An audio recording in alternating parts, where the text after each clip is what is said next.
झेप मराठी, आरसा महाराष्ट्राचा। धुळे जिल्ह्यात साक्री तालुक्यात असलेल्या पिंपळनेरमध्ये आज 19 फेब्रुवारी रोजी तिहेरी हत्याकांड घडले। पिंपळनेरातील विजुगीर गोसावी यांच्या मुलीचे लग्न गुजरात राज्यातील सोनगड येथील मुलाशी ठरले। 20 फेब्रुवारी रोजी लग्न असल्याने आज साखरपुडा आणि हळदीचा कार्यक्रम होता। यातच वाद होऊन धारदार शस्त्रांचा वापर झाला आणि 3 जणांना जीवे ठार मारण्यात आले। या घटनेत अन्य दोघे जखमी झाले आहेत।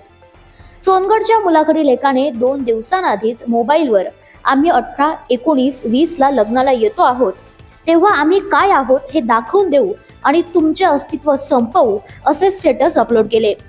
याचा अर्थ असे हत्याकांड घडवणे जणू पूर्वनियोजित असावे अशी शंका प्रथमदर्शनी येते आहे। या संदर्भात मुलीचे नातलग माजी नगरसेवक अशोक गिरी यांनी प्रसार माध्यमांना थेट ते स्टेटसच दाखवले।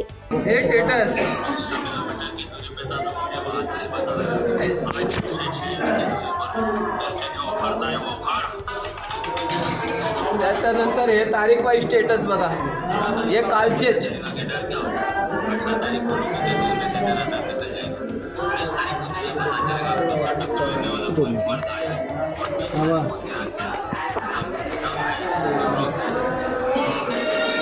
त्याच्यानंतर हे त्याच दिवसाचं हे लग्नाचे स्टेटस बघा, म्हणजे त्याने हां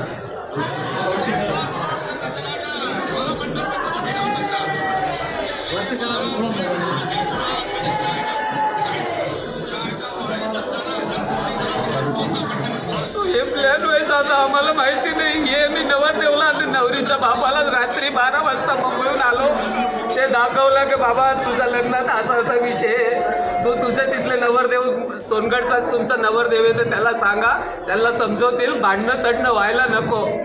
तरी मला आहे ना, माझ्या मनात भीती होती का माझे पोरं आहे, माझे बी 4-5, 10 पोरं आहे, म्हटलं भांडणं होतील, काय झालं लग्नवाल्याचे बी नुकसान होईल, पोरांचा बी नुकसान होईल आणि आपल्या इच्छा नाही का कोणाच्या इथं वाईट व्हावं। तर मी अजय अण्णाला सोबत घेतलं आणि पोलीस स्टेशनला गेलो। साहेब कार्यक्रमाला असताना अण्णा म्हणायला लागले, म्हणे आपण संध्याकाळी निवांतपणे येऊ म्हणे आणि निवांतपणे येऊन म्हणे।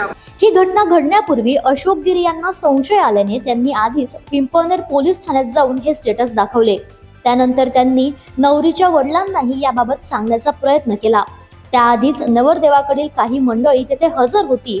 त्यांनी कसलाही विचार न करता आपल्या सोबत आणलेल्या चाकूने सपासप वार करण्यास सुरुवात केली। भेटायला गेले तर ऑलरेडी ते तिथं आलेलेच होते, चप्पू वगैरे घेऊन खिशातून सर्व। जसे आम्ही गेलो, बसायला गेलो, तिथं बोलायला गेलो, तर बोलताना आम्ही बोललो, म्हटलं भाऊ असे स्टेटस का बरं ठेवता, कोणाचं लग्न होऊ द्या असं तसं। त्यांनी मागं पुढे विचार केलाच नाही। माझा भाऊ आहे, माझ्यापेक्षा लहान सुरेश गिरी, सुकडूगिरी गोसावी, त्याला डायरेक्ट मारून टाकला। जेव्हा त्याच्यावर सुटला तर तिथं देवेंद्र ज्ञानेश्वर पवार गेला, त्याला बी घाव मारला। सुरेश गिरीचा पोरगा गेला, त्याला बी घाव मारला। सुरेश गिरीचा भासा गेला सागर गोसावी, त्याला बी घाव मारला आणि माझा पोरगा गेला, त्याला बी घाव मारला। त्या लोकांनी प्लॅन वाईज ही घटना घडवली आहे।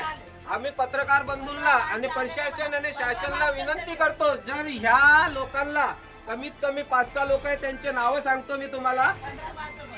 या घटनेत सुरेश गिरी गोसावी, साहिल गिरी गोसावी आणि देवेंद्र पवार हे तिघे ठार झाले आहेत, तर अन्य दोघे जखमी झालेत।